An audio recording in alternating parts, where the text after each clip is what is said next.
الصلاة والسلام عليك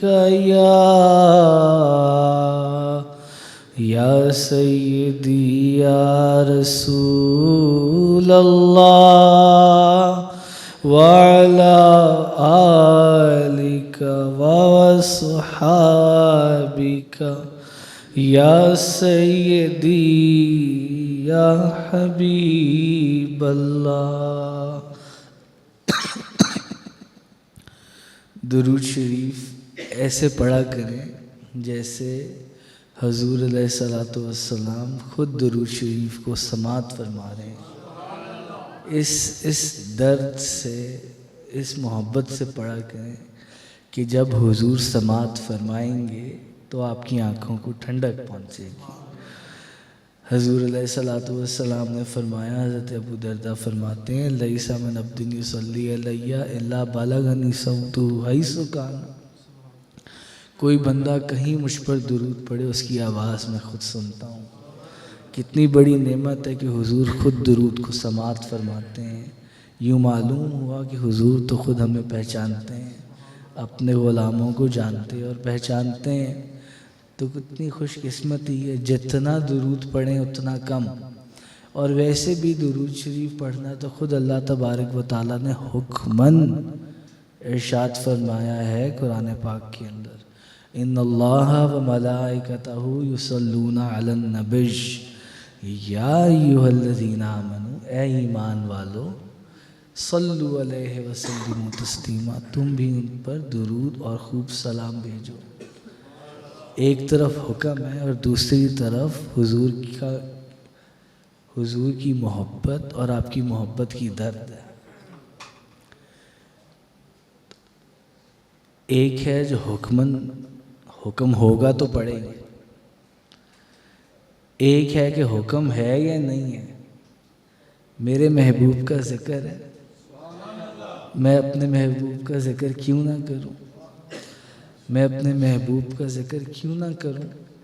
ایک شاعر تو یوں بھی کہتا ہے کہ اپنی زبان کو اگر مشک گلاب سے دھو بھی لوں تب بھی آپ کا ذکر کرنا بے ادبی سمجھتا ہوں،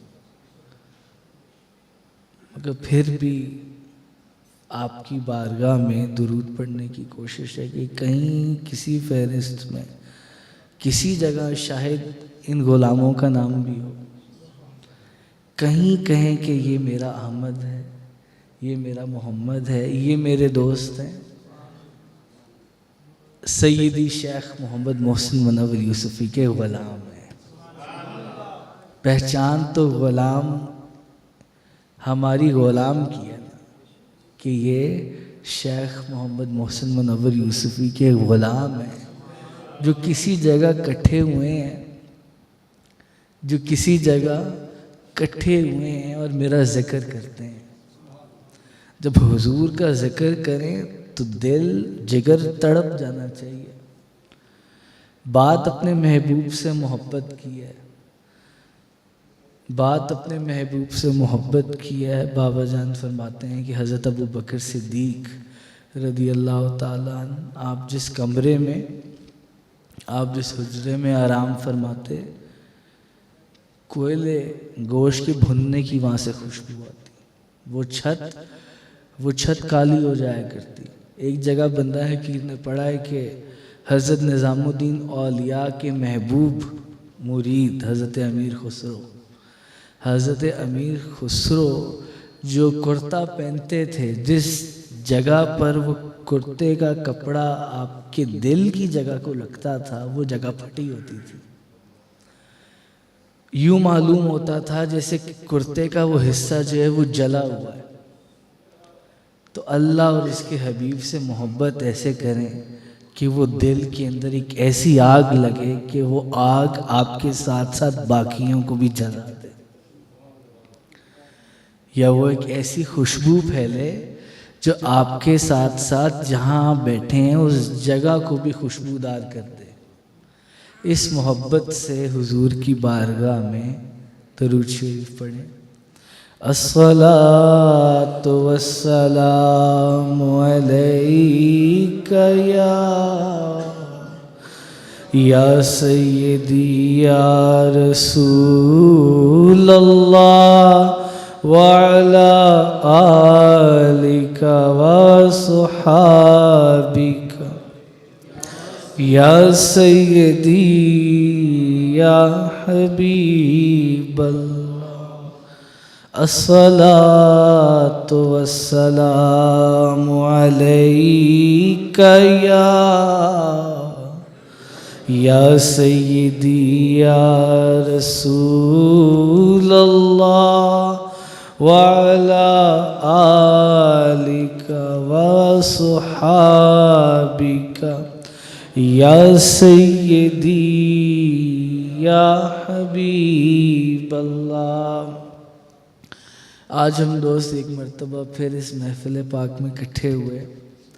یہ مہینہ بھی بہت مبارک ہے، ربیع الاول شریف کا۔ محفل پاک کو شروع کیے ہوئے آج چند عرصہ ہو گیا۔ محفل کا مقصد صرف یہی ہے کہ انسان سیدی شیخ محمد محسن منور یوسفی کی تعلیمات کے مطابق انسان جب کام کاج سے فارغ ہو تو اس کو یہ بات عرض کی جائے کہ اپنی اولادوں کو اس چیز کی عادت ڈالے کہ کام کاج کے بعد کہیں کسی رات کو ایسے سجائے کہ محبوب کا ذکر ہو۔ بات صرف حضور علیہ السلام اور اللہ تعالیٰ کی محبت کی ہے۔ اللہ تبارک و تعالیٰ جہاں قرآن میں معافی کی بات کرتا نظر آتا ہے تو وہاں ساتھ یہ بھی کہتا ہے کہ وہ بے حد محبت کرنے والا ہے۔ جہاں اللہ تبارک و تعالیٰ قرآن میں رحمت کی بات کرتا نظر آتا ہے تو ساتھ یہ بھی فرماتا ہے کہ وہ بہت محبت کرنے والا ہے۔ معافی کے ساتھ بھی اس کی محبت کا ذکر آیا، توبہ کے ساتھ بھی اس کی محبت کا ذکر آیا، رحمت کے ساتھ بھی اس کی محبت کا ذکر آیا۔ معلوم ہوتا ہے اور یوں محسوس ہوتا ہے کہ انسان غلطیاں کرتا ہے، انسان گناہ کرتا ہے، مگر کہیں نہ کہیں اللہ تعالیٰ کی جو رحمت ہے، اللہ تعالیٰ اس کو موقع دیتا ہے کہ تم معافی مانگو تو صحیح۔ تو میں بے حد محبت کرنے والا ہوں، میں بے حد محبت کرنے والا ہوں، میں بے حد رحم کرنے والا ہوں۔ تو جہاں وہ توبہ کا ذکر آتا ہے ہم دیکھتے ہیں کہ توبہ کا ذکر قرآن میں ساتھ ہی محبت کا ذکر بھی آ جاتا ہے۔ جہاں رحمت کا ذکر آتا ہے ہم دیکھتے ہیں کہ رحمت کے ذکر کے ساتھ بھی محبت کا ذکر آتا ہے۔ معلوم ہوتا ہے کہ اللہ تعالیٰ بے حد محبت کرنے والا ہے، وہ مالک ہو کر محبت کرتا ہے۔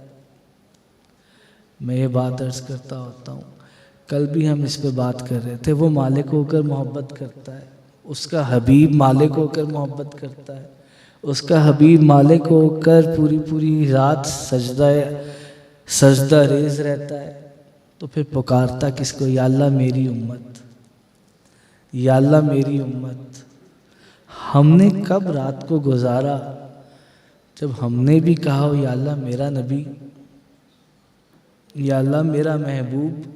ہمیں تو اس چیز کی پڑی ہوئی ہے کہ جب سجدے میں بھی جاتے ہیں تو ہمیں لالچ ہے، ہم سجدے میں چلے تو گئے ہیں گویا ایک احسان کر دیا ہو۔ ہم سجدے میں جاتے ہیں یا اللہ میں نے نماز پڑھ لی، اب یا اللہ نیا مکان عطا کر دے۔ میں نے نماز پڑھ لی، یا اللہ اب نئی گاڑی عطا کر دے، اب بڑی گاڑی عطا کر دے، میرا یہ مسئلہ ہے اب اس مسئلے کو حل کر دے۔ آپ دیکھیں اپنے وجود کے اندر، اپنے گہربان میں، جیسے بابا جان فرماتے ہیں اپنے گہربان کے اندر جھانکو تو صحیح۔ ہم لالچی ہو گئے، ہماری محبت خالص نہیں رہی۔ جب ہم یہ بات بھی کہتے ہیں کہ ہم محبت کرتے ہیں، ہم نماز پڑھتے ہیں، ہم زکوٰۃ دیتے ہیں، کیا محبت سے کر رہے ہیں یہ عمل؟ بڑے تھوڑے ہیں، محبت سے کر بھی لی اور دعا کے لیے ہاتھ اٹھا بھی دیے، تو جب دعا کے لیے ہاتھ اٹھائے بھی تو یا تو گھر کے لیے ہاتھ اٹھائے یا گھر والوں کے لیے ہاتھ اٹھائے، ایسا ہے کہ نہیں؟ نئی گاڑی کے لیے ہاتھ اٹھا لیے، کسی نہ کسی دنیاوی مقصد کے لیے ہی ہاتھ اٹھائے، مگر دل کبھی تڑپا نہیں کہ اللہ تیری رضا حاصل ہو جائے، تیرے حبیب کی محبت اور عشق کی وہ شمع دلوں میں روشن ہو جائے۔ بات یہ ہے کہ اپنی اولادوں کو ہمیں یہی تو سکھانا ہے کہ حضور کی محبت پہلے ہے، یہ سب چیزیں بات کی ہیں، اور اگر ہیں بھی تو اکثر عرض کرتا ہوں کہ ایک بزرگ تھے، انہوں نے جب سنا منکم من یرید الدنیا ومنکم من یرید الآخرہ، انہوں نے یہ آیت سنی تو وہ وجد میں آ گئے اور بے ہوش ہو گئے۔ لوگ حیران ہوئے کہ آپ اس آیت کو سننے کے اوپر بے ہوش کیوں ہو گئے؟ منکم من یرید الدنیا ومنکم من یرید الآخرہ، اور کچھ اس کا مفہوم یہ ہے، مطلب یہ ہے کہ کچھ لوگ ہیں جن کو دنیا کی فکر ہے اور کچھ لوگ ہیں جن کو آخرت کی فکر ہے۔ ویسے تو یہ آیت بڑی مبارک ہے اور ہے بھی مبارک، تو اس میں کوئی بے ہوش ہونے والی بات ایک عام آدمی کو سمجھ آتی نہیں ہے۔ منکم من یرید الدنیا ومنکم من یرید الآخرہ، کچھ لوگ ہیں جو اس دنیا کی خواہش رکھتے ہیں، اس دنیا کی طرف توجہ رکھتے ہیں، مفہوم، اور کچھ لوگ ہیں جن کو آخرت کی فکر ہے۔ تو جب وہ بزرگ ہوش میں آئے، ان سے ان کے مرید نے عرض کی کہ حضور آپ ایسا کیا معاملہ ہے کہ آپ اس بات کے اوپر کہ اللہ تعالیٰ فرماتا ہے کہ منکم من یرید الدنیا ومنکم من یرید الآخرہ، اور کچھ لوگوں کو اس دنیا کی فکر ہے اور کچھ لوگوں کو آخرت کی، آپ اس پر بے ہوش کیوں ہوئے؟ آپ نے فرمایا کہ میں یہ سوچتا ہوں کہ کچھ لوگ ہیں کہ ڈویژن ہو گئی، دو حصے ہوتے نظر آئے، ایک حصہ وہ ہے جس کو کس کی فکر ہے؟ دنیا کی، ایک وہ ہے جس کو کس کی فکر ہے؟ آخرت کی۔ انہوں نے کہا میں سوچتا ہوں تو پھر اس رب دو جہاں کی کس کو فکر ہے؟ پھر اس کا درد کس کے دل میں ہے؟ اگر آدھی دنیا جو ہے وہ اس دنیا کی سوچ رکھتی ہے دلوں میں، اور آدھی دنیا جو ہے وہ آخرت کے بارے میں سوچتی ہے، جنت میں جانا چاہتی ہے یا دوزخ کا خوف طاری ہے، یہ سب بھی جائز ہیں اور بالکل ٹھیک ہیں، مگر آپ نے فرمایا کہ میں سوچتا ہوں کہ یہ تو پھر دو حصے ہیں، ایک وہ ہے جو دنیا کی فکر کرتی ہے، ایک وہ ہے جو آخرت کی فکر کرتی ہے، تو پھر اس رب دو جہاں کے بارے میں کون سوچتا ہے؟ صرف سوچ لینا ہی بہت بڑی بات ہے، پہلے سوچیں تو صحیح۔ ہم نقشبندیہ محسنیہ ہمارا سلسلہ ہے، نقشبندیہ سلسلے میں تفکر تو بنیادی تعلیم ہے کہ انسان اپنی آنکھوں کو بند کرے، اپنے اندر غور کرے اور تفکر کرے، کسی کے بارے میں سوچے۔ پہلا کام تو سوچنے کا ہے، توجہ لے کے جانے کا ہے۔ ہم تو توجہ ہی نہیں لے کے جاتے، ہم اتنے مصروف ہو گئے، ہمارے پاس وقت ہی نہیں ہے کہ ہم یاد کریں کہ اللہ تعالیٰ نے کہ وہ ہوگا کیسا، اس کی تعلیم کیا ہے، اس کا حبیب ہوگا کیسا۔ حضور علیہ الصلوۃ والسلام نے تو فرمایا کہ مجھ سے جو بے حد محبت کرتے ہیں وہ میرے بعد آئیں گے، ایک جھلک دیکھنے کے لیے وہ اپنا سب کچھ، مال دولت سب کچھ قربان کر دیں گے۔ تو حضور کے وہ غلام کدھر ہیں؟ اپنے وجود کے اندر حضور کی اس غلامی کو تلاش کریں کہ صرف حضور علیہ الصلوۃ والسلام کی جو محبت ہے وہ دلوں میں ہونی چاہیے. مہجوری بر آمد جان عالم تراہم یا نبی اللہ تراہم. یا رسول اللہ، آپ کی جدائی میں پورے عالم کی جان نکلتی جا رہی ہے، رحم فرمائیے، رحم فرمائیے. وجود میں اس محبت کی آگ کو روشن کریں کہ جیسے مولانا جامی نے فرما دیا، آپ کی یاد میں عالم کی تو جان ہی نکلتی جا رہی ہے. وہ کیسی تڑپ تھی کہ ہر وقت دن رات اپنے محبوب کو یاد کیا کرتے تھے. اس محبت کو دلوں کے اندر روشن فرمائیں. اور سلسلہ عالیہ نقشبندیہ محسنیہ یہی تو تعلیم دیتا ہے کہ غور کرو، فکر کرو اور پھر محبت کرو.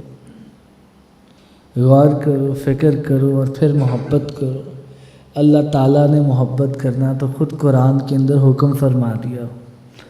جو آیت کریمہ بندہ نچیز نے آپ دوستوں کے سامنے پڑھی، والذین آمنوا اشد حبا للہ. اللہ تبارک و تعالیٰ ایمان والوں کو حکم دیتا ہے، اے ایمان والو، اور ایمان والوں کو اللہ کے برابر کسی کی محبت نہیں. اللہ تعالیٰ نے دو چیزیں فرمائیں. ایک تو اللہ تعالیٰ نے ایمان والے کی تعریف بتا دی. ایمان والا کون ہے؟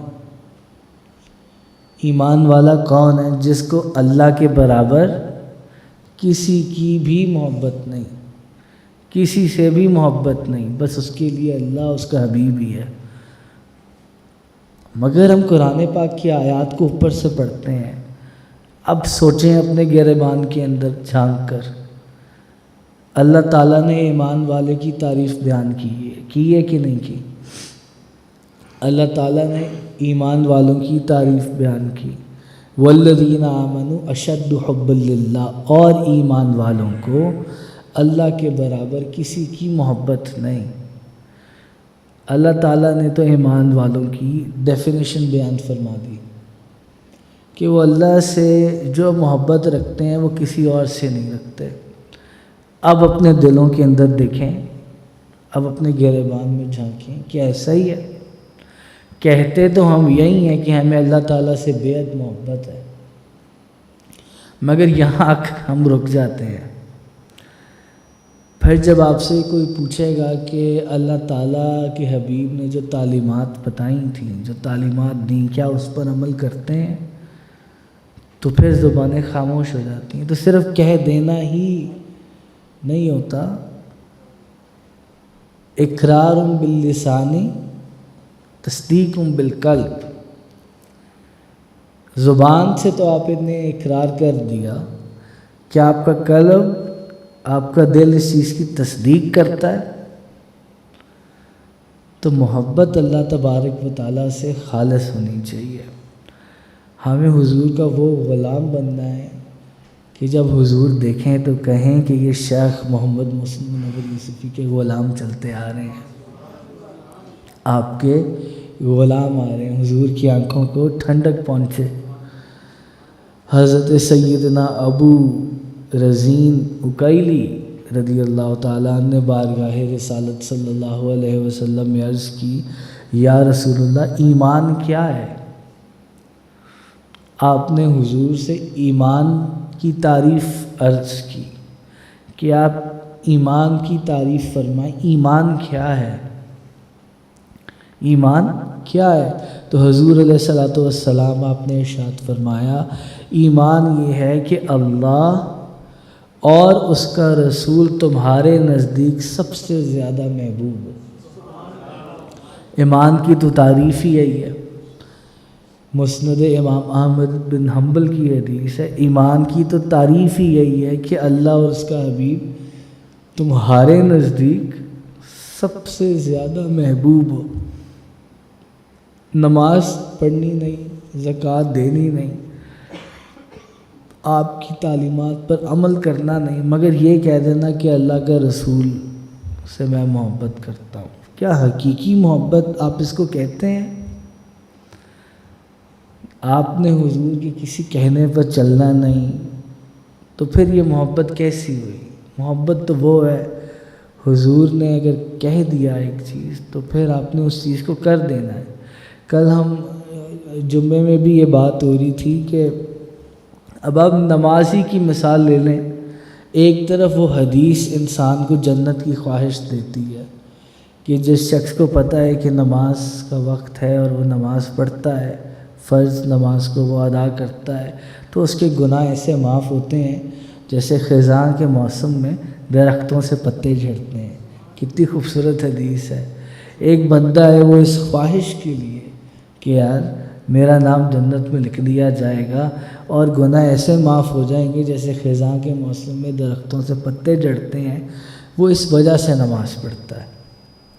ایک بندہ ہے وہ بھی نماز پڑھتا ہے مگر وہ اس وجہ سے نہیں، وہ جہنم کے ڈر سے نماز پڑھتا ہے، کیونکہ اس نے حدیث سنی ہے کہ حضور علیہ الصلوۃ والسلام نے فرمایا کہ جس شخص کو پتہ ہے کہ نماز کا وقت ہو گیا ہے اور وہ جان بوجھ کر نماز نہیں پڑھتا، اس کا نام جہنم کے دروازے پر لکھ دیا جاتا ہے. یہ حدیث کے الفاظ ہیں. اب ہمارے پیر مرشد سیدی شیخ محمد محسن منور یوسفی فرماتے ہیں دنیا کا نظام بدل سکتا ہے مگر حضور کا فرمان نہیں بدل سکتا. آپ نے فرما دیا ہے کہ جہنم کے دروازے پہ نام لکھ دیا جاتا ہے. اب وہ لکھ کے مٹا دیا جائے وہ ایک الگ بات ہے، مگر اب وہ لکھ دیا گیا ہے. ایسا تو ہو نہیں سکتا کہ حضور نے ایک بات کہی ہو اور وہ نعوذ باللہ پوری نہ ہو. حضور نے کہہ دیا ہے کہ نماز نہیں پڑھی، جان بوجھ کر، پتہ تھا وقت ہے نہیں پڑھی، جہنم کے دروازے پر نام لکھ دیا جاتا ہے. اور اگر میں غلط نہیں تو یہ بخاری یا مسلم شریف کی حدیث ہے. اب آپ دیکھیے حدیث سخت ہے. ایک دوسرا بندہ ہے وہ اس ڈر سے، اس خوف سے نماز پڑھتا ہے. ایک ہے جو جنت کی خواہش سے نماز پڑھے گا، ایک ہے جو محبوب کی عطا سے نماز پڑھے گا، ایک ہے جو جہنم کے ڈر سے نماز پڑھے گا، اور پھر ایک تیسری جماعت بھی ہے جو یہ حدیث سنتی ہے کہ حضور نے فرمایا کہ نماز تو میری آنکھوں کی ٹھنڈک ہے. وہ کہتا ہے کہ اب یہ جماعت کہتی ہے کہ یار جنت جہنم کو دیکھیں گے، اس کو بھی دیکھیں گے، اس کو بھی دیکھیں گے، پہلے اپنے آقا کی آنکھوں کی ٹھنڈک کو تو دیکھ لیں، پہلے حضور کی آنکھوں کی ٹھنڈک کو تو دیکھ لیں. بس یہ آنکھوں کی ٹھنڈک ہونی چاہیے. اور ہمارے پیر مرشد یہی تو تعلیم دیتے ہیں. جنت کی خواہش ہونی چاہیے، دوزخ کا ڈر بھی ہونا چاہیے، مگر اس حقیر کا یہ عرض ہے کہ جنت کی خواہش سے پہلے، دوزخ کے ڈر سے پہلے حضور کی محبت ہونی چاہیے، ان کی آنکھوں کی ٹھنڈک ہونی چاہیے. تو ایک ہی عمل ہے مگر سوچ میں فرق ہے. ایک ہی عمل ہے مگر سوچ میں فرق ہے. ایک جنت کے لیے ایک عمل کرتا ہے، ایک دوزخ کے لیے، دوزخ کے ڈر سے عمل کرتا ہے، اور تیسرا وہ ہے جو خالصتاً اپنے آقا کے لیے عمل کرتا ہے، اپنے محبوب کے لیے ہی عمل کرتا ہے. حضرت محمد بن محمد غزالی، امام غزالی رحمۃ اللہ علیہ فرماتے ہیں کہ امت کا اس بات پر اجماع ہے کہ اللہ اور اس کے رسول سے محبت کرنا فرض ہے. حضور علیہ الصلوۃ والسلام آپ کی شفاعت کی خواہش تو ہم رکھتے ہیں، مگر پھر آپ کی تعلیمات پر عمل کرنے کی بات آتی ہے تو ہم پچھلی صفوں میں نظر آتے ہیں. اور یہ بات بھی سچ ہے کہ آپ کے سوا ہمارا ہے کون. یہ بھی اپنی جگہ پر بات حقیقی ہے کہ پھر آپ کے سوا ہمارا ہے کون. شیخ کے علاوہ اور حضور علیہ الصلوۃ والسلام کے علاوہ پھر ہمارا ہے کون. اب مان لیا کہ غلطیاں تو بے شمار ہیں، ہم تو مصروف ہیں کاروبار میں، ہمیں تو اپنے مال اولاد ہمیں ان سب کو دیکھنا ہے. حضور اب جیسے بھی ہیں، جنگیاں کے بندیاں، میں صاحب تیری بندیاں، میں صاحب تیری بندیاں. تو پھر اب آپ مدد فرمائیے. آنا تو پھر اب آپ ہی کے پاس ہے. آنے دو یا ڈبو دو کشتی تم ہی پہ چھوڑی. اب آنا تو آپ ہی کے پاس ہے. یا اکرم الخلق مالی انلو زبی یا اکرم الخلق مالی من لوذ به سواک عند حلول الحادث العمامی. اے بہترین مخلوق، آپ کے سوا میرا کوئی نہیں. اے بہترین مخلوق، آپ کے سوا میرا کوئی نہیں. اور یہ حقیقت ہے، آپ کے سوا تو ہمارا کوئی ہے ہی نہیں. ہم نے کر لیے گناہ، ہم نے کر لی غلطیاں، ہم مصروف ہو گئے. اب سمجھ آئی تو واپس آپ ہی کو یاد کیا. اے بہترین مخلوق، اے محبوب آقا، آپ کے سوا کوئی نہیں ہے. اے بہترین مخلوق، آپ کے سوا میرا کوئی نہیں کہ مصیبت کی وقت جس کی میں پناہ لوں. یا اکرم الخلق مالی لوذ به سواک عند حلول الحادث العمامی. حضور کا ذکر کرنے کی تو یہ زبان لائق ہی نہیں ہے، مگر یہ تو ان کی عطا ہے جس نے ہمیں توفیق دی کہ ہم اکٹھے ہو جائیں اپنے شیخ کے آستانے پر اور ان کا ذکر کرنے. یہ تو توفیق ان کی عطا کردہ ہے، یہ تو توفیق ان کی عطا کردہ ہے.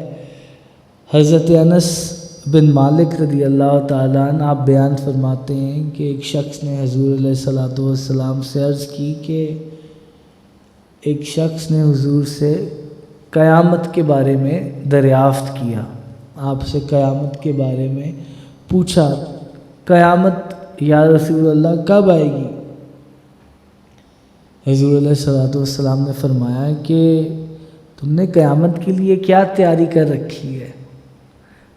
تم پوچھتے ہو قیامت کب آئے گی، تم نے قیامت کے لیے کیا تیاری کر رکھی ہے؟ آپ دیکھیں یہ بڑا سادہ سا ہمیں جملہ لگتا ہے، قیامت کب آئے گی.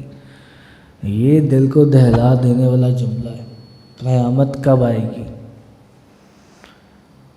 کوئی خوف دل میں ہونا چاہیے، وقت قریب ہے اور پتہ بھی نہیں ہے کہ کب آنا ہے، کسی بھی لمحے آ سکتی ہے. تو انہوں نے عرض کی یا رسول اللہ قیامت کب آئے گی؟ حضور نے فرمایا تم نے قیامت کے لیے کیا تیاری کر رکھی ہے؟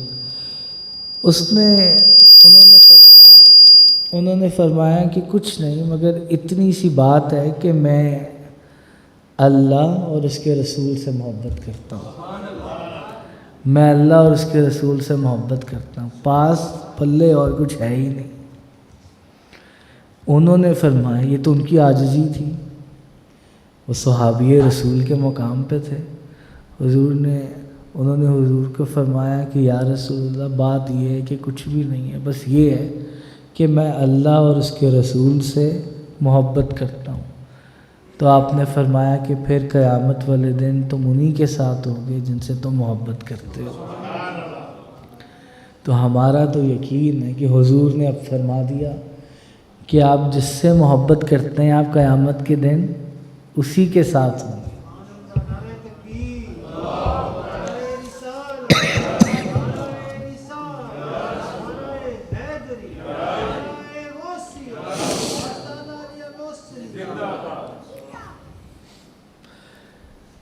تو اب یہ حضور علیہ الصلوۃ والسلام نے تو جگہ جگہ ہمیں تحفے ہی تو دیے ہیں، جگہ جگہ آپ نے ہمیں تحفے دیے ہیں۔ یا حضور نے پھر ایک تحفہ دے دیا، انہیں پتہ ہے کہ جیسے بھی ہیں کہیں نہ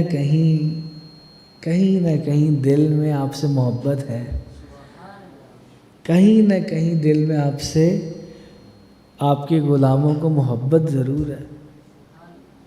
تو حضور نے کیا فرمایا کہ پھر جس سے محبت کرتے ہو قیامت والے دن اسی کے ساتھ اٹھائے جاؤ گے۔ کتنی بڑی نعمت ہے، کتنا بڑا انعام ہے، کتنا بڑا تحفہ ہے حضور علیہ الصلوۃ والسلام کا۔ اور ہم بڑے خوش قسمت ہیں کہ کم از کم اگر کوئی انسان اللہ اور اس کے رسول کی تعلیمات پر عمل نہیں بھی کرتا، کم از کم وہ اس قابل تو اس کو بنایا گیا ہے کہ وہ اپنے آپ کو مسلمان کہہ سکے۔ اس چیز کا احساس اس حقیق کو خاص طور پر تب ہوا جب ہم نے انگلینڈ میں وقت گزارا۔ انگلینڈ میں میں نے یہ دیکھا کہ وہاں جو لوگ ہیں ان کی قسمت میں ہی نہیں ہے کسی خدا کو جاننا، کسی اللہ اور اس کے رسول کو جاننا۔ میں نے دیکھا کہ وہ لوگ بہت دور ہو گئے دین سے۔ میں نے دیکھا کہ پہلے تو وہ اپنے آپ کو کرسچنز کہتے تھے، جوز کہتے تھے۔ میں نے دیکھا کہ اب ان میں سے جو زیادہ تر ہیں وہ اپنے آپ کو کرسچنز اور جوز بھی نہیں کہتے۔ کل ہم ہارون بھائی کی طرف بیٹھے ہوئے تھے تو دوستوں سے بات ہو رہی تھی کہ ایسا عجیب عذاب الہی نازل ہو رہا ہے ادھر کہ اب دو عجیب فرق میں نے پائے اس ملک کے اندر۔ ہم جب پیدا ہوتے ہیں تو ہم عام طور پر پاکستان میں ہم اپنے ماں باپ کے مذہب پر پیدا ہوتے ہیں، ایسے ہی ہے، ہم اپنے ماں باپ کے مذہب پر پیدا ہوتے ہیں۔ دوسرا، ڈاکٹر آپ کو بتاتا ہے مرد ہے یا عورت ہے، بیٹا ہے یا بیٹی ہے، اور میرا خیال ہے بے فارم شناختی کارڈ وغیرہ پر بھی یہ لکھ دیا جاتا ہے، ایسے ہی ہے نا۔ یہ بھی بہت بڑی نعمت ہے۔ یہ ہمیں نا یہ ہمارے سامنے چیزیں ہوتی ہیں، ہمیں ان کی اہمیت کا ہی نہیں پتہ ہوتا۔ یہ بھی بہت بڑی نعمت ہے۔ میں نے دیکھا کہ اس ملک کے اندر اب یہ بحث انتہا کو پہنچ چکی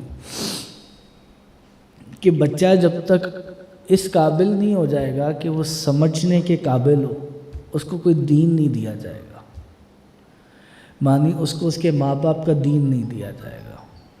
غالباً اس کو یہ بل بھی کوئی پاس انہوں نے کیا ہے، بس اس نے لا بننا ہے، اگر بنا تو۔ کتنی عجیب بات میں آپ سے عرض کر رہا ہوں، ایک بچہ ہے وہ پیدا ہوتا ہے تو اپنے ماں باپ کے مذہب پر پیدا ہوتا ہے، کتنی خوبصورت بات ہے۔ کتنے مسلمان پیدا ہوتے ہیں، وہاں ایک نئی بحث چڑھ چکی ہے، قانون بنا رہے ہیں کہ بچہ جو پیدا ہوگا اس کو آپ 8-10 سال تک آپ اس کو کسی مذہب کی بھی تعلیم نہیں دیں گے۔ آپ سمجھ رہے ہیں حافظ صاحب؟ کسی بھی مذہب کی تعلیم نہیں دیں گے۔ اگر آپ کرسچن ہیں تو آپ اس کو کرسچینٹی کی تعلیم بھی نہیں دیں گے۔ اگر آپ مسلم ہیں تو آپ اس کو اسلام کی تعلیم نہیں دیں گے.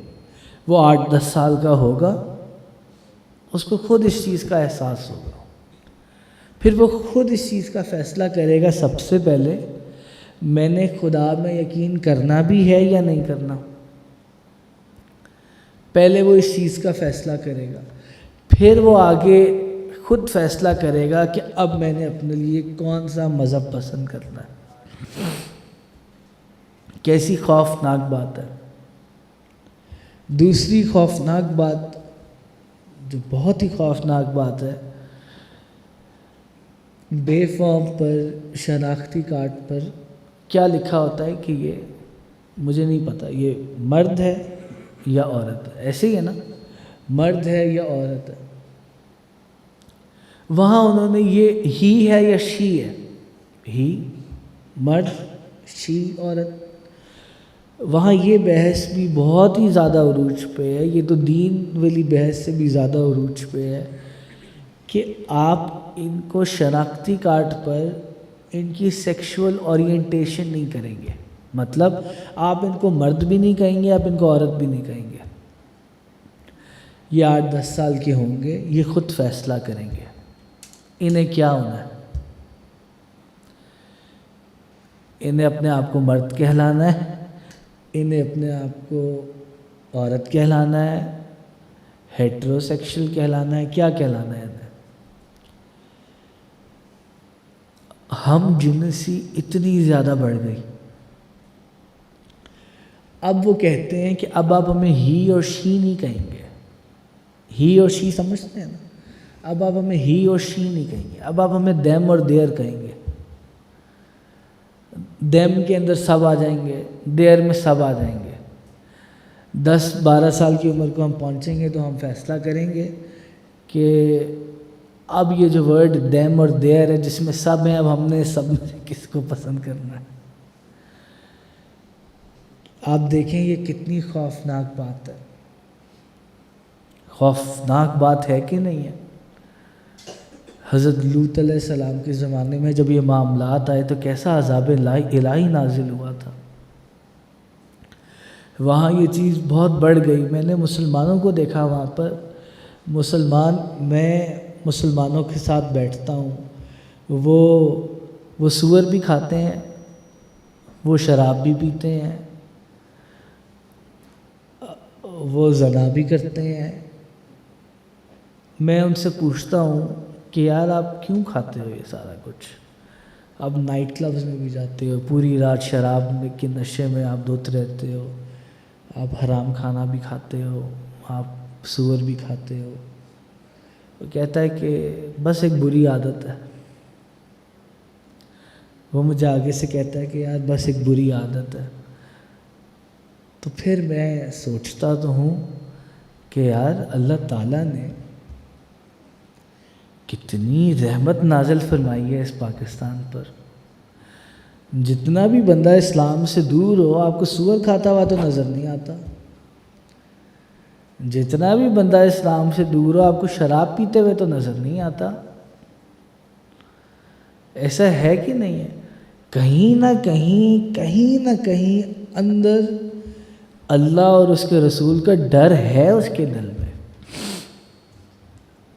تو میں ایک دو دوستوں سے عرض کر رہا تھا کہ جو بندہ مجھے یوں معلوم ہوا کہ آپ کو جو لگتا ہے نا کہ یہ بندہ تو دین سے بڑا ہی دور ہے، بڑا ہی یہ بندہ دین سے دور ہے، اللہ اور اس کے رسول کے پیغام سے بڑا دور ہے، یہ بندہ جب ہم وہاں جا کر لوگوں کو دیکھتے ہیں تو ہمیں معلوم ہوتا ہے یار یہ تو بڑا قریب ہے اللہ اور اس کے رسول کے پیغام سے. یہ تو اللہ کے رسول کے پیغام سے قریب ہے. کم از کم اس کے دل میں درد ہے، کبھی نہ کبھی نماز بھی پڑھ لیتا ہے. چلو عید کی نماز بھی پڑھ لیتا ہے، چلو جمعہ آیا تو جمعہ تو پڑھ ہی لیتا ہے. ایک اس کی شناخت بھی ہے وہ مرد ہے یا عورت ہے. ایک اس کا مذہب بھی ہے کہ وہ دین اسلام کا ہے یا کسی اور دین کا ہے. چلو یہی پتہ چل جائے دین ہے کون سا. وہاں تو اب یہ ایک الگ مسئلہ ہے کہ آپ نہ اس کہ دین کی شناخت آپ نے کرنی ہے، ماں باپ کو اجازت آگے وہ کہہ رہے ہیں کہ ختم کر دینی ہے اجازت، اور جو ماں باپ پھر بھی کریں گے ان کو سزا ہوگی. کہ ایک دین کی شناخت نہیں، ایک سیکشل اورینٹیشن نہیں، آپ نے نہیں شناخت کرنا کہ یہ مرد ہے یا عورت. وہ اس کی وجہ یہ دیتے ہیں کہ بڑا ہو کر اگر وہ چاہتا کہ میں عورت بن جاؤں، آپ نے اس کو بچپن سے ہی مرد بنا دیا، تو یہ تو آپ نے اس کے بنیادی حقوق کی خلاف ورزی کر دی. وہ ریزن یہ دیتے ہیں. یہ کیسی بنیادی حقوق کی، ہیومن رائٹس کی کیسے خلاف ورزی ہے یہ؟ آپ سمجھ رہے ہیں؟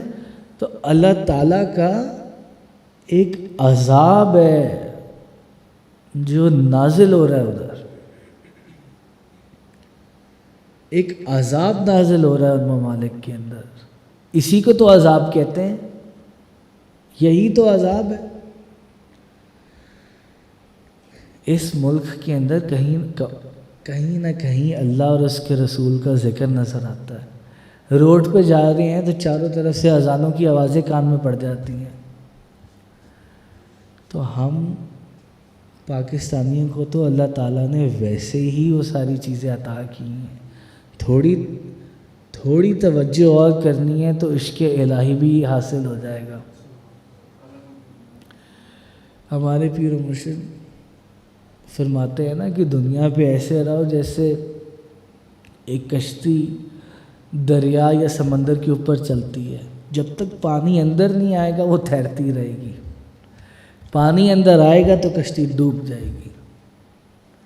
دنیا کو سمجھنے کے لیے ضرور ان میں بیٹھیں، مگر جب بیٹھ جائے تو پھر اس تولیے کو اچھی طرح نچوڑ دیں کہ وہ جو دنیا کا گندا پانی ہے وہ نچڑنے کے بعد وہ سارے کا سارا باہر آ جائے. اللہ تبارک و تعالیٰ قرآن پاک کے اندر ارشاد فرماتا ہے قُلْ إِن كُنتُمْ تُحِبُّونَ اللَّهَ فَاتَّبِعُونِي يُحْبِبْكُمُ اللَّهُ وَيَغْفِرْ لَكُمْ ذُنُوبَكُمْ وَاللَّهُ غَفُورٌ رَحِيمٌ. اے نبی لوگوں سے کہہ دو کہ اگر تم حقیقت میں اللہ سے محبت رکھتے ہو تو میری پیروی اختیار کرو، اللہ تم سے محبت کرے گا. اللہ تعالیٰ نے تو یہ بھی بتا دیا کہ وہ کیا طریقہ ہے کہ وہ تم سے محبت کرنے لگ جائے.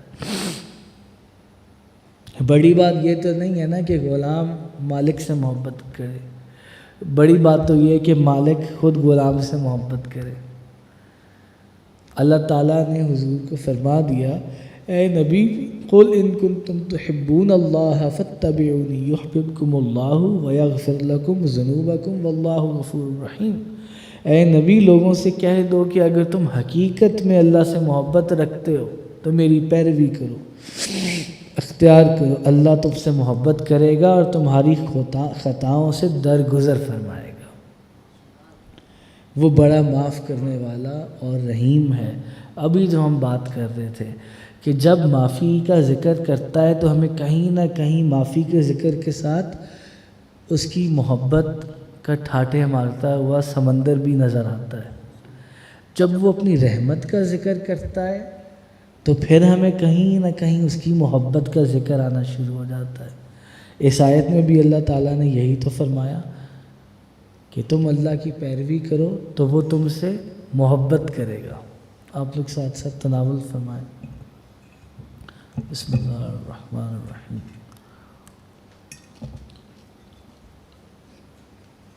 وہ تم سے محبت کرے گا اور تمہیں تمہاری خطاؤں سے درگزر فرمائے گا. دیکھیں قرآن پاک میں تو اللہ تعالیٰ نے اپنے حبیب کے صدقے جگہ جگہ ہمیں فارمولے دیے ہیں کہ یہ فارمولہ لگاؤ گے تب بھی معافی ہو جائے گی، یہ فارمولہ لگاؤ گے تب بھی معافی ہو جائے گی. پھر بھی اگر ہم کوئی فارمولہ نہیں لگاتے تو بدقسمتی ہے. اگر اس آستانے پر آ کر بھی اللہ اور اس کے رسول کے راستے پر نہیں چلنا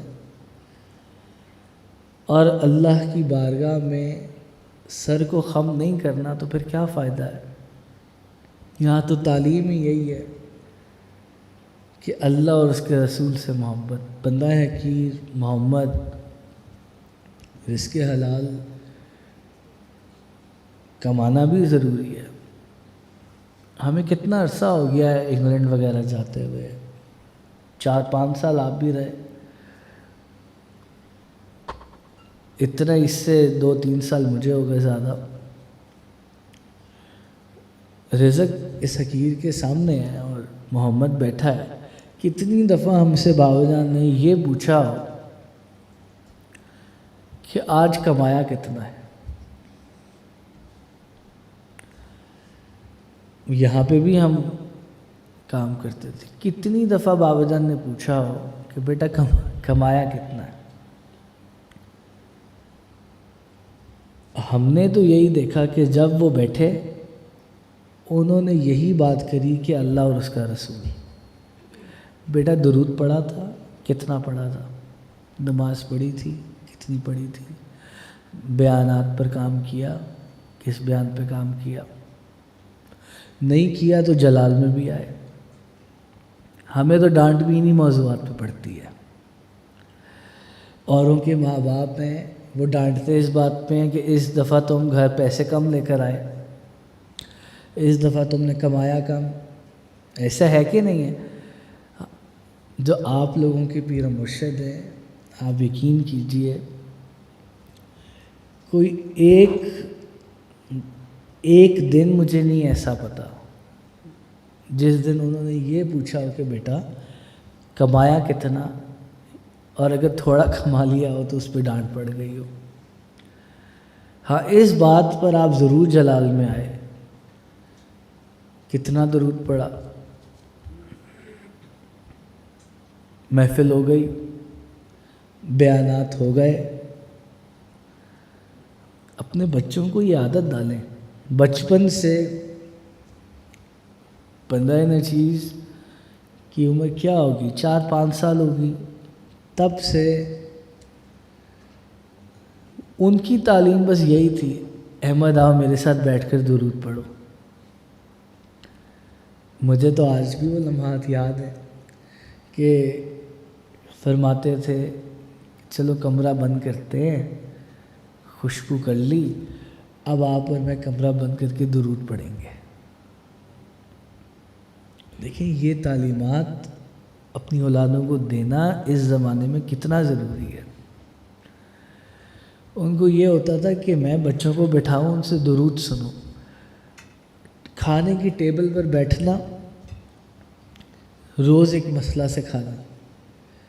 جو دوست گھر کے ہیں, مدثر بھائی, عکاس بھائی, آپ سب بھی, جو لوگ آستانہ شریف کے, ان کو پتہ ہے کہ کھانے کی ٹیبل پہ بچپن سے ایک کتاب پڑھی ہوتی تھی, ہمارا اسلام یا بہار شریعت. کبھی کبھی ضیاء الحق شریف. ہم نے اسکول سے آنا تو اصول تھا کہ کھانا ہم سب نے لنگر شریف اکٹھے کھانا ہے, کمروں میں کھانا نہیں ملے گا. تو لنگر شریف اکٹھے کھانا ہے تو کھانے کی ٹیبل پر بیٹھ کر بابا جان نے کھانا کھانے سے پہلے ایک مسئلہ ہم سے, انہوں نے ہمیں سمجھانا. ہمارا اسلام میں سے, ہمارا اسلام آسان زبان میں فقہ کے مسائل ہیں, یا پھر بہار شریعت سے, یا پھر عقائد ضیاء الحق شریف سے. تو اس طرح اب آپ سوچیں کہ سال میں 365 ڈیز ایک ون لائنر, ایک مسئلہ بھی اگر اپنے بچے کو آپ روز کا سمجھاتے ہیں, اس سے ہوگا یہ کہ اس کو سمجھانے سے آپ کو وہ مسئلہ بہت اچھا یاد ہو جائے گا. اور دوسرا یہ کہ آپ اپنے بچے کو ایک سال میں اگر ایک مسئلہ بھی روز سمجھائیں تو 365 مسئلے آپ اس کو سمجھاتے ہیں, اور آپ خود بھی سمجھتے ہیں. بابا جان ایک بات کرتے ہیں, مجھے ابھی 3-4 دن پہلے بھی فرما رہے تھے, کہہ رہے تھے احمد صرف ایک آیت ہی اگر ہم یاد کر لیں نا ایک دن کی, تو بیٹا سال کے بعد نا 365 آیات یاد ہو جائیں گے، حفظ ہو جائیں گے ترجمے کے ساتھ. کٹھی یاد کرنا مشکل ہوں گی، ایک آیت یاد کرنا تو مشکل نہیں ہے نا. مگر بات یہ کہ ہم ان چیزوں کو سوچتے ہی نہیں ہیں. یہ کام ماں باپ کا ہے کہ وہ سوچیں اور اپنی اولادوں کو کہیں اور ان کو زبردستی بٹھائیں کہ یہ کرنا ہے، اس میں آپشن نہیں ہے. میں بابا جان کی آپ کو ایک اور چیز بتاتا ہوں. بابا جان حضور غوث اعظم، غالباً حضور غوث اعظم ہی تھے، ان سے نا کسی نے پوچھا کہ آپ، اس نے یہ سوچا کہ میں دیکھوں گا یہ ان کی کرامات بڑی مشہور ہیں، میں ان کے ساتھ ساتھ رہتا ہوں یہ دیکھنے کے لیے کہ یہ کون سی کرامت دکھاتے ہیں. ایک دن گزر گیا، 2 دن گزر گیا، 3 دن گزر گیا، اس کو کوئی کرامت نظر نہیں آئی. تو اس نے واپس کا سفر باندھا تو حضور غوث اعظم نے روک لیا. آپ نے فرمایا کیا ہوا؟ اس نے کہا میں تو کرامت دیکھنے کے لیے رکا تھا، نظر نہیں آئی. آپ نے فرمایا اچھا تم اتنے دن رکے، تم نے کوئی خلاف شرع میرے اندر چیز دیکھی؟ اس نے کہا نہیں، شریعت کے خلاف کوئی چیز نہیں دیکھی، اللہ اور اس کے رسول کے راستے پہ آپ. انہوں نے کہا پھر یہی تو کرامت ہے، یہی تو پھر کرامت ہے. تو جب آپ اپنے شیخ کی زیارت کرتے ہیں تو سب سے بڑی کرامت اور کمال تو ہے ہی یہ کہ اللہ اور اس کے رسول سے محبت اور درد نظر آتا ہے. وہ کبھی یہ اپنے پیر بھائیوں کو، مریدین کو، اولادوں کو یہ کہتے نظر نہیں آئیں گے بیٹا ایک بزنس کر رہے ہو، دوسرا بزنس بھی ساتھ شروع کر لو. اچھا تم 5 گھنٹے لگا رہے ہو بزنس پہ، تھوڑی اور محنت کرو، تم 8 گھنٹے لگاؤ بزنس پر. وہ آپ کو کبھی اس طرح کی باتیں کرتے نظر نہیں آئیں گے. وہ آپ کو نظر آئیں گے اس بات پر بات کرتے ہوئے کہ تفسیر کے اتنے بیان ہو گئے اور کیسے کرنے ہیں. 11ویں شریف پہ دوست اس طرح سے آئے تھے، اس دفعہ کیا انتظام ہوگا، محفل میلاد میں کیا کرنا ہے. ان کا وجود صرف اللہ اور اس کے رسول کے لیے ہے. تو پھر ہم کون ہیں؟ ہم انہی کے تو مرید ہیں، انہی کے تو خادم ہیں.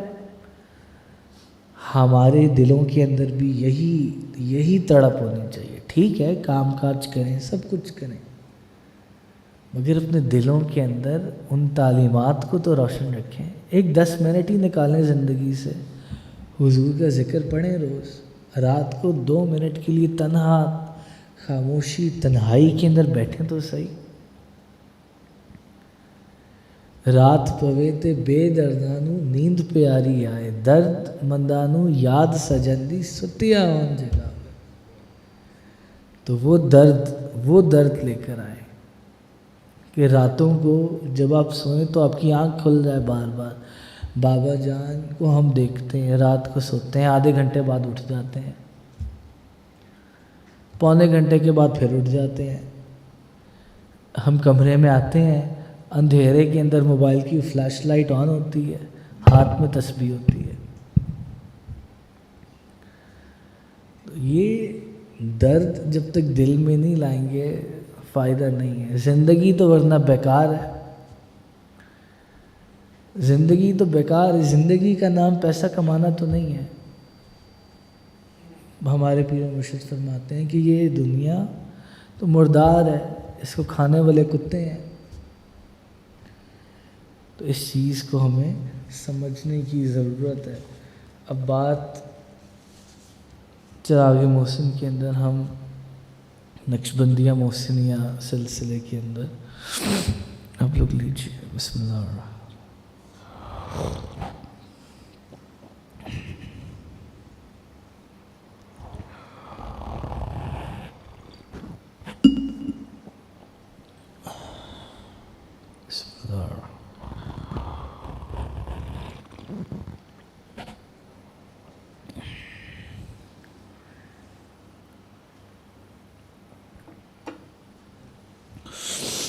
ہمارا تعلق نقشبندیہ عالیہ محسنیہ سے ہے۔ نقشبندیہ سلسلے کے اندر مراقبے کو، ذکر کو خاص اہمیت حاصل ہے۔ اس محفل پاک کا ایک مقصد یہ بھی ہے کہ دوستوں کو یہ عرض کی جائے کہ مراقبہ کیا ہے، ذکر کیا ہے، مگر چند منٹوں کے لیے ایک دو باتیں اس پہ عرض کریں گے اور پھر 5 منٹ کے لیے مراقبہ کریں گے اور پھر ذکر کریں گے۔ اللہ تبارک و تعالیٰ قرآن پاک میں ارشاد فرماتا ہے ان فی خلق السماوات والارض واختلاف اللیل والنہار لآیات لأولی الالباب الذین یذکرون اللہ قیاما وقعودا وعلی جنوبہم ویتفکرون فی خلق السماوات والارض ربنا ما خلقت هذا باطلا سبحانک فقنا عذاب النار۔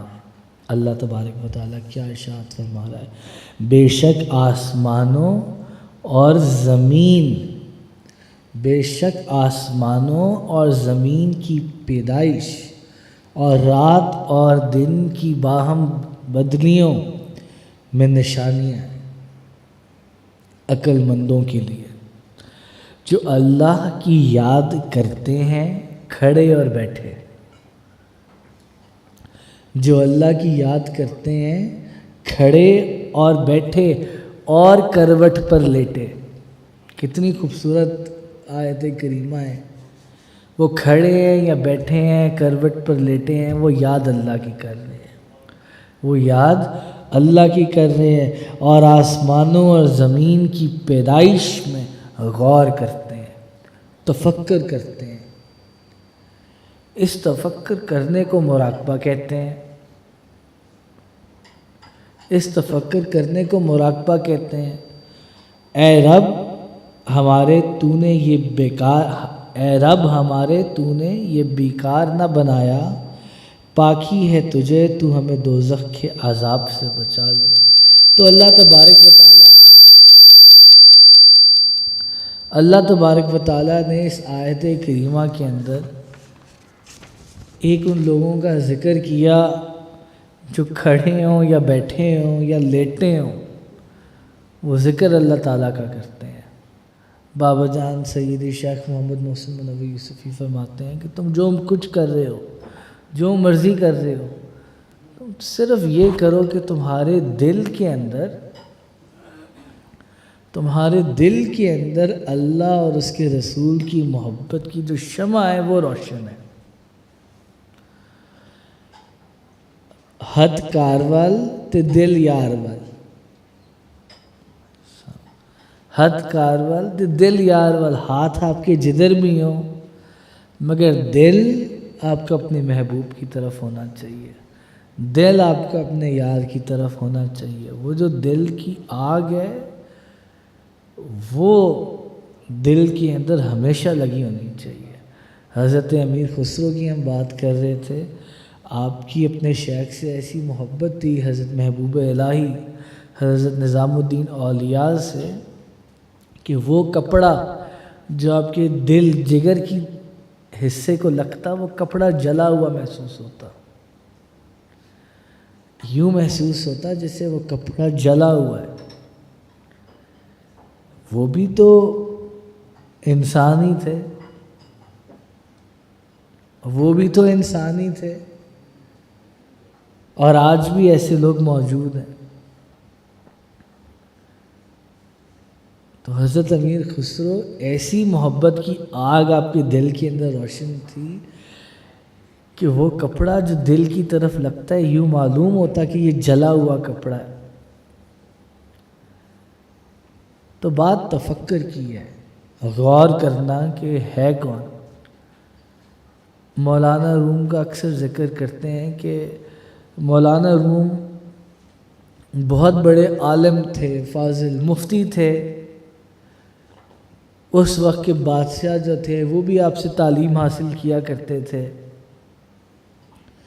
آپ کی ملاقات، آپ ایک تالاب کے کنارے بیٹھے تھے تو کلمی نسخے آپ کے پاس پڑے ہوئے تھے. اس زمانے میں یہ ڈیجیٹل بکس تو ہوتی نہیں تھیں, پرنٹ ورژنز ہوتے تھے.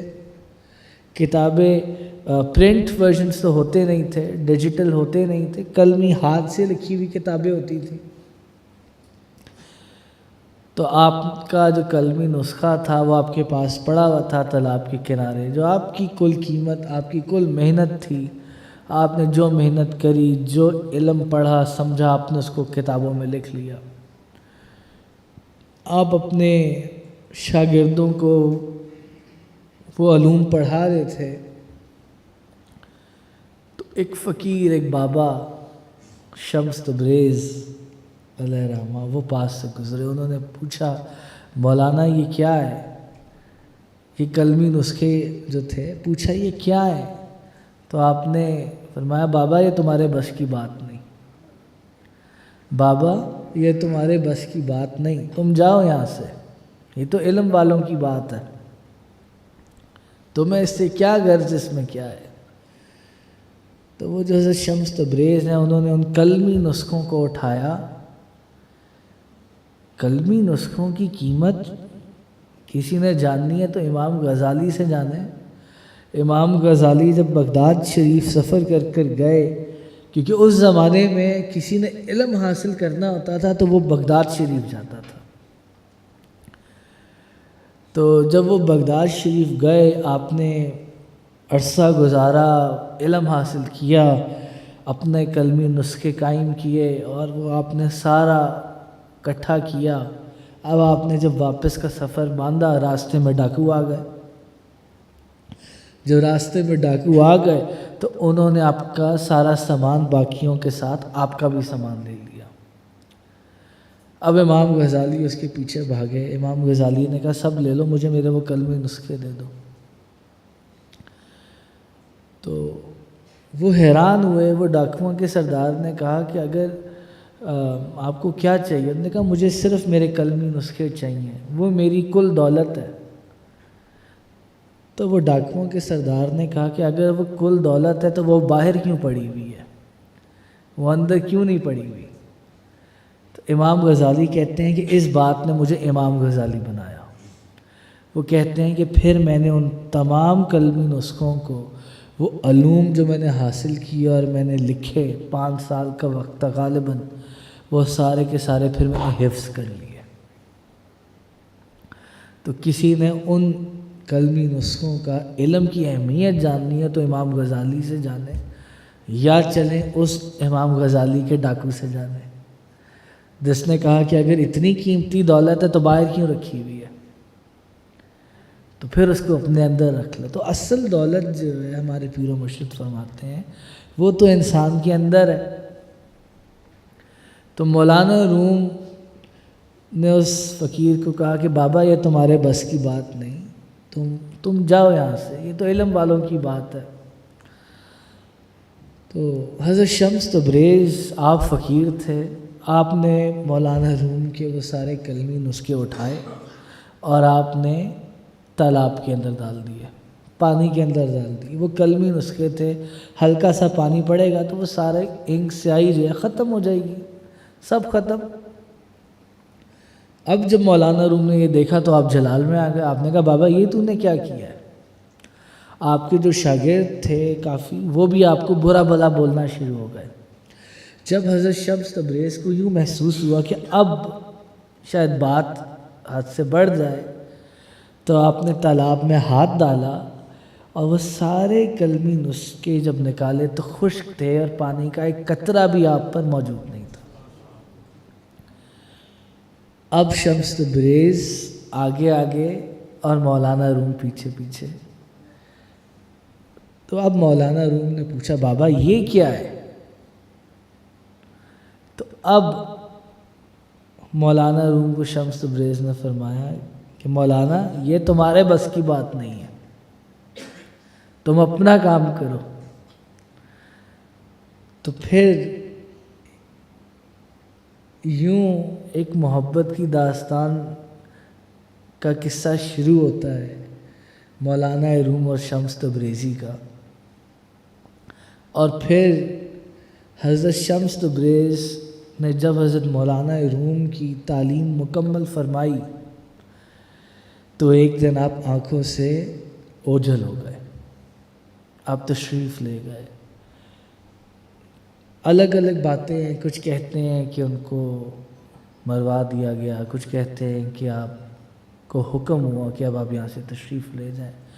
اس کی وجہ یہ ہے کہ مثنوی لکھنے کے لیے وصل کے ساتھ ساتھ وہ جدائی کی آگ کا ہونا بھی ضروری ہے۔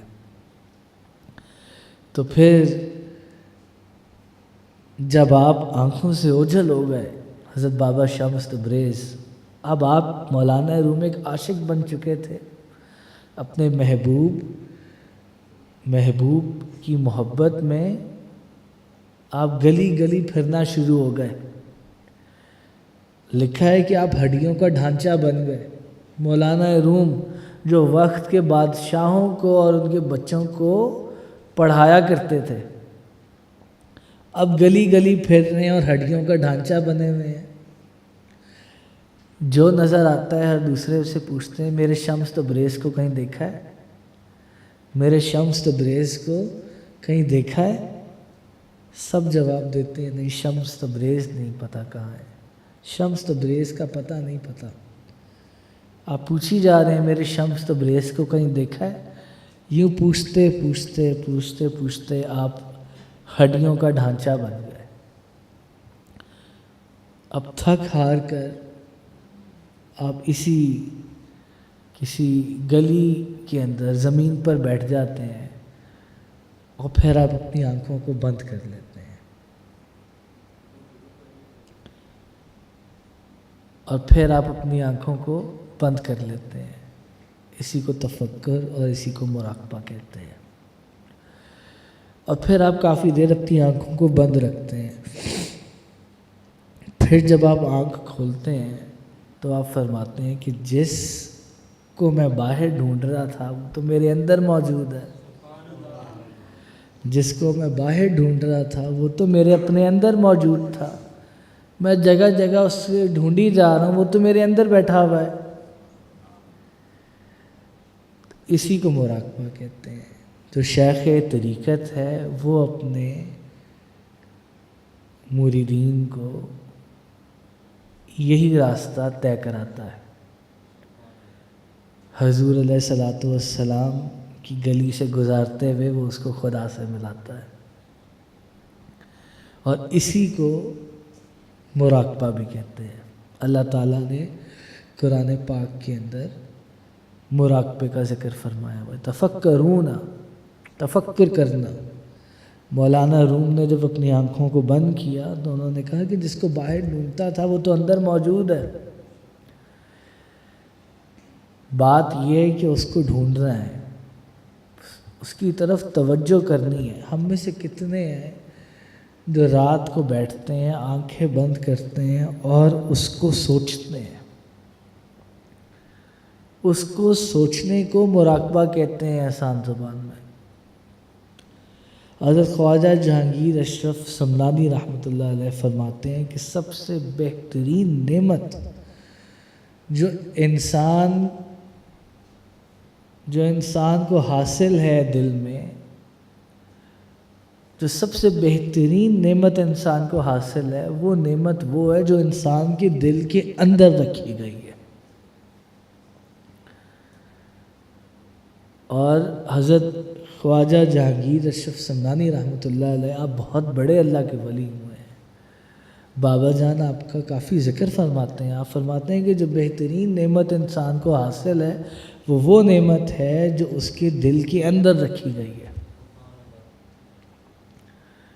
مگر اس نعمت کو حاصل کرنے کے لیے سب سے پہلے شیخ کامل کا فیض حاصل ہونا ضروری ہے۔ فیض کامل کا، شیخ کامل کا فیض حاصل ہونا ضروری ہے۔ پھر ان کی نظر ہوگی، ان کی توجہ ہوگی تو انسان منزل مقصود کو پہنچتا ہے۔ وہ شمس تبریز تھے تو مولانا روم نے اندر پایا اس کو، وہ شمس تبریز نے راستہ دکھایا تو مولانا روم نے اندر ان کو پایا۔ مولانا روم نے فرمایا کہ جس کو باہر ڈھونڈتا تھا وہ تو اندر ہے، تو باہر کس کو ڈھونڈتے ہو؟ ہر جگہ وہی تو ہے، ہر جگہ وہی تو ہے۔ حضور علیہ الصلوۃ والسلام کی حدیث مبارکہ ہے، آپ صلی اللہ علیہ وسلم نے فرمایا احسان یہ ہے کہ تو اللہ کی عبادت اس طرح کر کہ گویا اللہ تجھ کو دیکھ رہا ہے۔ حضور علیہ الصلوۃ والسلام کی حدیث مبارکہ ہے کہ احسان یہ ہے کہ تو اللہ کی عبادت اس طرح کر کہ گویا اللہ کو تو دیکھ رہا ہے، اور اگر تو ایسا نہ کر سکے تو یوں سوچ گویا اللہ تجھے دیکھ رہا ہے۔ تو جب انسان مراقبہ کرتا ہے تو وہ یہی تو توجہ کرتا ہے کہ اللہ تعالیٰ اس کو دیکھ رہا ہے۔ اور مراقبہ بھی صرف بند آنکھوں سے نہیں ہے، کھلی آنکھوں سے بھی مراقبہ ہے۔ جب انسان ہر وقت اس چیز کو اپنے ذہن میں رکھے گا نا کہ وہ دیکھ رہا ہے، ایک محبت بڑھ جائے گی، دوسرا انسان گناہوں سے دور ہونا شروع ہو جائے گا۔ اس کو پتہ ہوگا یار محبوب الہی دیکھ رہا ہے، اس کو پتہ ہوگا میرا جو محبوب ہے وہ مجھے دیکھتا ہے۔ تو اس چیز کا یقین پختہ ہونا بڑا ضروری ہے کہ اللہ تعالیٰ دیکھ رہا ہے۔ اور اسی مشق کو، ایکسرسائز کو اولیاء اللہ نے مراقبہ فرمایا ہے، اسی کو اولیاء اللہ نے مراقبہ فرمایا ہے۔ تو اب ہم چند منٹوں کے لیے مراقبہ کریں گے، اس کے بعد ذکر کریں گے۔ ہمارے پیر و مرشد نے ہمیں یہ سکھایا کہ مراقبہ یوں کریں، آنکھیں بند کریں، دو زانو بیٹھیں۔ بہترین طریقہ مراقبے کا یہ ہے کہ انسان مراقبہ تہجد کے وقت کرے۔ نقشبندیہ سلسلے کے بزرگان دین مراقبہ تہجد کے وقت فرمایا کرتے تھے۔ اور جب مراقبہ کریں تو آنکھوں کو بند کریں، کوشش کریں کہ ہمارے پیر و مرشد کی عادت مبارک یوں رہی کہ آپ نے اپنا وقت، جگہ، لباس ایک ہی رکھے مراقبے اور اللہ کے ذکر کے لیے۔ وقت بھی ایک ہو، جگہ بھی ایک ہو، لباس بھی ایک ہو تو بہتر ہے۔ اور پھر آپ اپنی آنکھوں کو بند کریں اور سب سے پہلے جو سلسلہ عالیہ نقشبندیہ اور نقشبندیہ محسنیہ میں طریقہ چلتا ہے، یوں توجہ کریں جیسے آپ کے شیخ کا چہرہ آپ کے سامنے ہے اور آپ اس چہرے کو دیکھ رہے ہیں۔ جو لوگ مراقبے کی شروع کی منازل پہ ہیں اور جو مراقبہ کرنا چاہتے ہیں اور وہ کہتے ہیں کہ آنکھیں بند کرتے ہیں تو ذہن ادھر ادھر جاتا ہے، اس کا بھی بہترین طریقہ جو ہمارے پیر و مرشد فرماتے تھے وہ یہ تھا کہ وہ اپنے پیر و مرشد کی تصویر کو اپنے سامنے رکھ لیتے تھے۔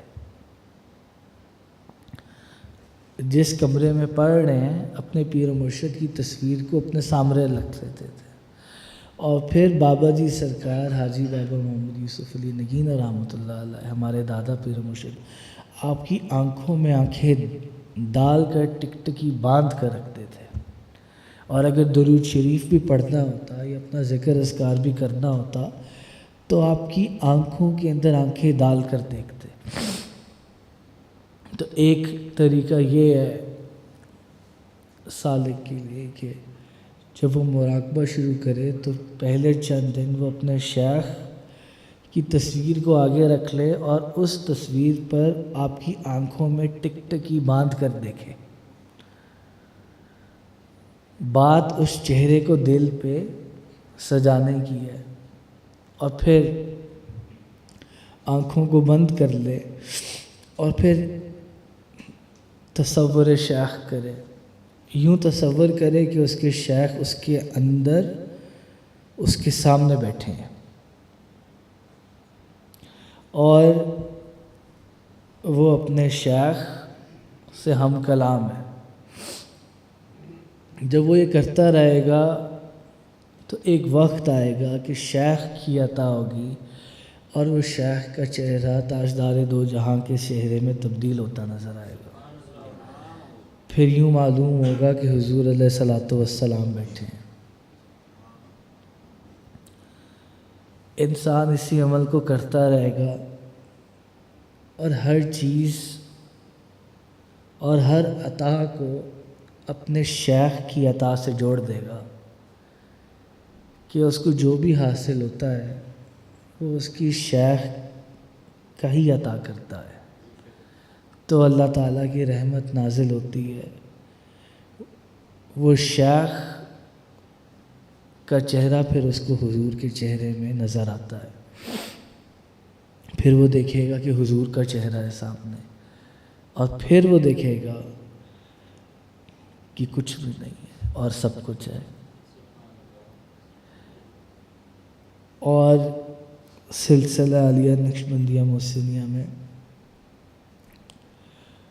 مراقبے کا جو ایک اور طریقہ بتایا جاتا ہے وہ یہ کہ انسان یہ غور کرے کہ اسم ذات اللہ اس کے دل پر سنہرے حروف سے گولڈن سنہرے حروف سے لکھا جا رہا ہے۔